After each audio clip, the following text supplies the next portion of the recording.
This is Jeremy, and this is the final video of the Murray-Raonic series. In the previous two videos, I showed why higher win probabilities for offensive tactics and lower win probabilities for defensive tactics can be misleading.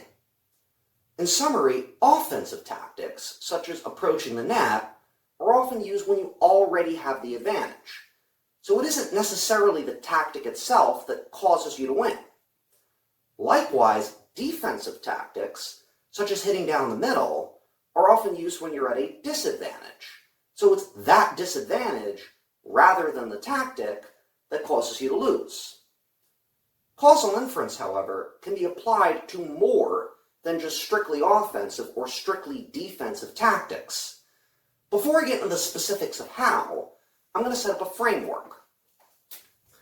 Here's your win probability. Here's a tactic, could be something like approaching the net or hitting down the middle. And here is your situation, namely what kind of incoming ball you're facing, the speed of it, the placement, that sort of thing. Now say there's a correlation between the tactic and your win probability. A dashed line is a correlation. One possibility is the tactic affects your win probability, nothing to do with the situation. So this arrow represents cause and effect. Another possibility is both the tactic and the situation affect your win probability, maybe independently of each other, maybe not. And finally, it's possible for your situation to affect both your choice of tactic and your win probability without that tactic having any direct effect on your win probability. So it would look like this.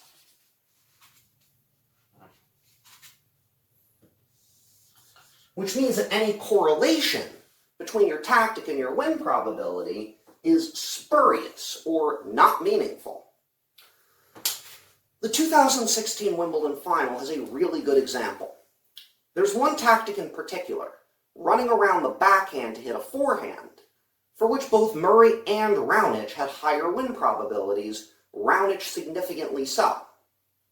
In other words, when the ball is on the backhand side of the court, they're more likely to win if they take it as a forehand by running around it than just hitting a backhand. And we need to figure out why that's the case. Because even though they both have higher win probabilities on run-around forehands, the causes of those higher win probabilities may be completely different. So let's view it through the framework. Much of the situation in this case comes down to whether the incoming ball was defensive and whether it was in the middle third of the court. In other words, was it a ball that's easy to run around, one step and you've run around it, or was it one where you have to go more out of your way? Now, since I'm only looking at balls on the backhand side of the court to begin with, this is what the middle third would look like for Murray and Raonic, who are both righties. After analyzing the data with and without control variables, I find that Raonic's causal mechanism was the one where the tactic affects the win probability independently of the situation. Raonic's forehand is so much better than his backhand that he was better off running around it whenever he could. Whereas Murray's was this one. The one where the tactic doesn't directly affect the win probability. The reason Murray won more often when he ran around his backhand was that he tended to do it on centered balls, which are typically easier to begin with. So this is where causal inference gets subtle. But that subtlety is important when you want to give advice to players. Because despite the data being similar for Murray and Raonic, the causal mechanisms were different. Which means the advice you give them also needs to be different. For Raonic, he should run around his backhand as much as possible. But for Murray, that isn't the case. And that concludes the first series about what causal inference is, determining why relationships of the data are the way they are, and why it matters in tennis.